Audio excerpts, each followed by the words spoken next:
화폐시장과 외환시장의 통합에 대해서 알아보도록 하겠습니다. 우리는 화폐시장과 외환시장의 상호작용을 이용해서 이자율과 환율이 상호간에 어떤 관계가 있는지를 설명할 수가 있습니다. 자, 왼쪽 그림을 보시면 이게 화폐시장의 균형을 나타내는 그림이 되겠고요. 이게 외환시장을 나타내는 그림이 되겠습니다. 그래서 이 화폐시장에서 화폐에 대한 이게 공급 곡선이고 이게 화폐에 대한 수요 곡선이고 수요 곡선과 공급 곡선이 만나는 A점에서 우리 경제의 균형 이자율이 결정됩니다. 그러면 외환시장에서 이 균형 이자율은 우리나라 원화예금 수익률이 되겠고, 만약에 외국의 달러예금 기대 수익률 곡선이 이렇게 주어진다면 이 이자율과 달러예금 기대 수익률 곡선이 만나는 이 A'점에서 외환시장에서 균형 환율이 결정되게 되겠습니다. 자, 여기를 보시면 우측은 화폐시장을 나타내고 좌측은 외환시장을 나타낸다. 국내 화폐시장에서 국내 이자율이 결정되면 외환시장에서 균형 환율이 결정된다. 자, 여기서는 물가가 변하지 않습니다. 통화공급량이 변하더라도 물가가 변하지 않는다고 가정하고 있기 때문에 이 그림은 단기적인 측면을 설명하고 있다. 이렇게 이해하셔야 되겠고요. 또 하나는 외환시장의 균형이라는 것은 이 달러예금 기대 수익률과 원화예금 기대 수익률 이 그림표가 이자율 평형 조건으로부터 유도된 것이거든요. 그럼 이자율 평형 조건에서는 양국의 예금 수익률의 차이에 의해서 외환에 대한 수요 공급이 변한다고 하는 것이니까 자본 이동이 완전히 자유로운 이런 상태를 가정하고 있다. 이렇게 보시면 되겠습니다. 자, 다시 정리해서 말씀드리면 화폐시장과 외환시장의 통합에 의한 이자율과 환율의 결정은 하나는 단기적인 측면에 대한 이야기가 되겠다. 또 하나는 자본 이동이 완전히 자유로운 경제에서 나타나는 이 관계다. 이렇게 이해하시고 하시면 되겠습니다. 자, 이 그림을 이용해서 국내 통화 공급량이 증가했을 때 이것이 환율에 어떤 영향을 미치는지 알아보도록 하겠습니다.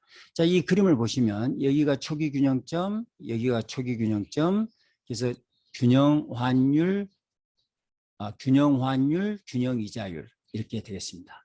자, 이 상태에서 국내 통화 공급량이 증가하게 되면 이 통화 공급 곡선이 오른쪽으로 이동하고 그래서 새로운 균형점이 B점이 되고 그러면서 국내 균형 이자율이 하락하게 됩니다. 이자율이 하락하게 되니까 원화예금 수익률 곡선이 아래로 이동하면서 새로운 균형점이 B'이 되고 이 B'점에서는 여러분들이 보시다시피 환율이 올라간다 하는 것을 이 그림을 통해서 우리가 설명할 수가 있겠습니다. 다시 말해서 국내 통화 공급량이 증가하면 이자율은 내려가고 환율은 올라가게 된다는 이야기가 되겠습니다. 자, 이건 그러면은 경제적으로 어떤 과정을 통해서 이런 일이 벌어질까? 국내 통화 공급량이 증가하게 되면 화폐 시장에서 초과 공급이 발생하고 초과 공급이 발생하니까 이자율이 하락하게 되겠죠.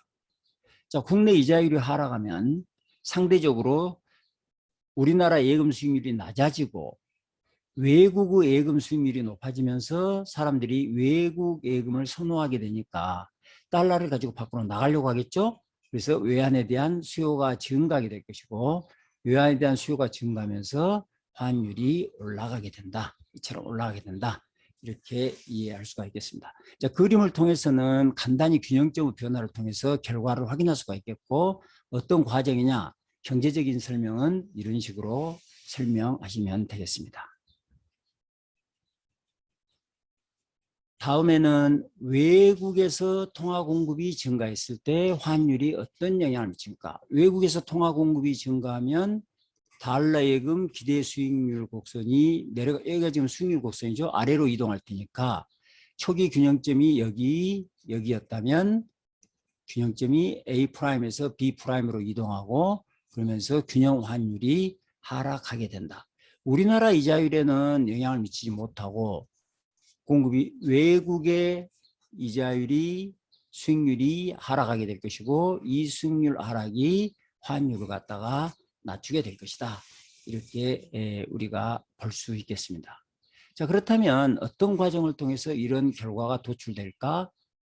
외국 화폐 공급량이 증가하여 외국의 이자율이 내려가면 외국 예금의 기대 수익률이 하락하므로 사람들은 우리나라에 예금하려고 하겠죠. 상대적으로 자국 예금, 우리 예금에 대한 수요가 증가하게 된다. 자, 그럼 우리 예금에 하기 위해서는 사람들이 달러를 가지고 와서 원화로 바꿔야 되니까 외환시장에서 외국 화폐의 공급이 증가하게 될 것이고 외국 화폐의 공급이 증가하니까 환율은 내려가게 될 것이다. 이렇게 환율은 내려가게 될 것이다. 이렇게 답할 수 있겠습니다. 다시 말씀드리면 이 화폐시장과 외환시장의 이 두 개의 균형 그림으로부터 우리는 통화공급량의 변화가 환율에 미치는 영향 그리고 이자율에 미치는 영향을 쉽게 찾아낼 수가 있겠습니다. 다만 말씀드렸듯이 이 그림은 단기적인 상황, 물가가 변하지 않는 단기적인 상황에서의 결과다. 또 하나는 이 외환시장의 균형이 이자율 평형 조건으로부터 유도된다는 점에서 자본이동이 완전히 자유로운 경제에서 나타나는 결과다. 이렇게 이해하시면 되겠습니다. 이상 강의를 마치겠습니다.